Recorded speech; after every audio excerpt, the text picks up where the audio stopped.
anda Çoban Bey yöremize bağlı Kalkım köyündeyiz. Kalkım köyü aynı zamanda benim doğup büyüdüğüm köy. Elif teyzem bize şimdi kahkenin nasıl yapıldığını anlatacak.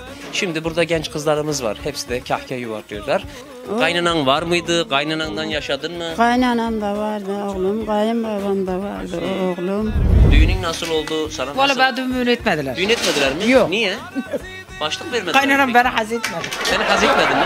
Peki sana düğün pazarlık falan yaptılar mı? Ya. Yer kiber yer aman ufacık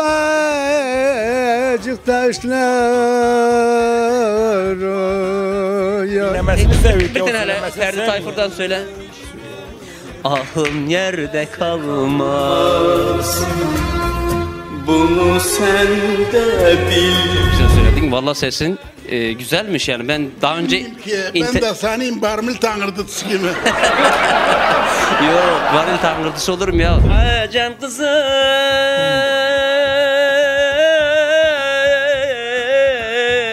kalk gidelim bize çek. Teşte çaldım yoğurdu, seni kimler doğurdu? Ondan sonra ne yapıyorsunuz? Islıyor musunuz, kurutuyor musunuz? Kuruduk, kaynadık, kendini kuruduk.